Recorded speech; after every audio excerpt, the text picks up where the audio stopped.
do a video on replacing the front turn signal on a front turn signal bulb on a 2002 Dodge Ram 1500 XLT.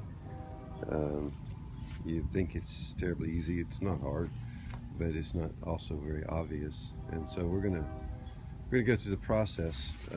I'll start with what I'm going to do first. These are hex-headed, but they're actually pins that go into a small expanding fastener here that you see.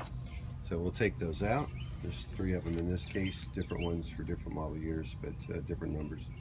Take those 3 out, and then we're going to remove these 2 10 millimeter bolts. So we've removed these 3 fasteners here, and you can see I left the fasteners in the rubber piece.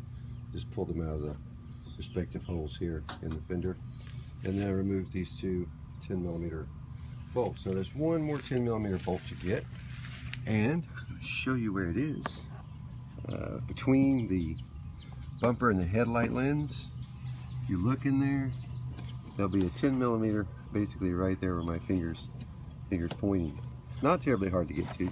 You do have to push down sometimes on this vinyl bumper cover, but you can get to it.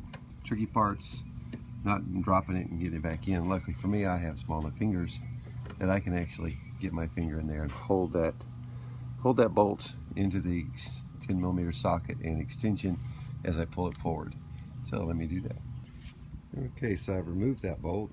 Just for information, you might need a couple of extensions to get you out there far enough so that you have some motion on the ratchet while engaging the bolt. So that one's been removed, and that's basically it as far as removing things. However, and it's going to be impossible for me to show you this. I'll show you once the light assembly's out. There is basically right back here on the opposite side of the back side of this fixture, there is a small retaining clip, and I'll remove that and show you what it looks like. In order to remove it, I've got to run my hand down in here until I find the back of that fixture, and I'm going to depress that connection and remove it. Okay, so I've done that. You can see the lights has shifted forward. I can remove the light now and show you what it was that I was depressing. If I can move this.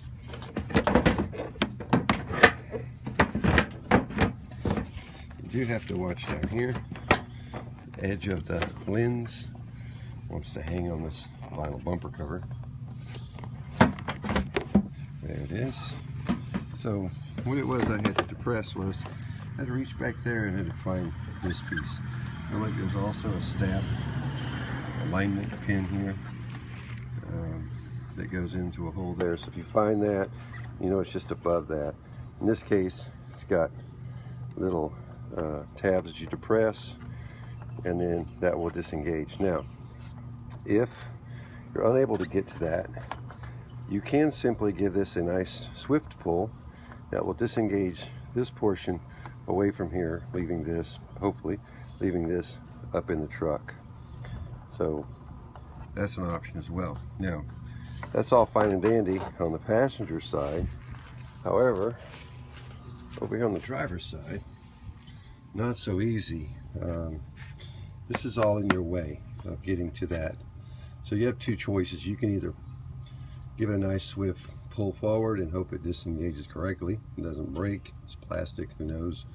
Or you can remove this bolt and this fastener, actually move this electrical system up and out of the way so that you can get your hand back there and get to that tab.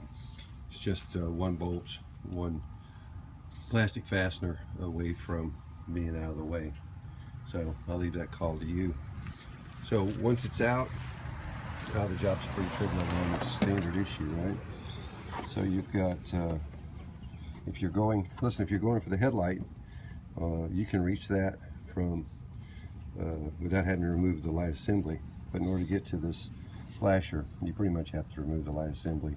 You turn this thing clockwise, lift it out, there's your bulb. also an indicator, at least on this one, that shows an arrow here that says remove. So once you put the new bulb in, which I already have, you simply put it back in, turn it back counterclockwise to the box, and then it's just a matter of aligning these pins. There's a pin here, as we showed you, and then there's a pin up here on the front.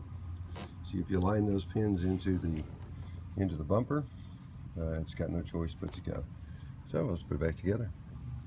So it's back in there, just as simple as that.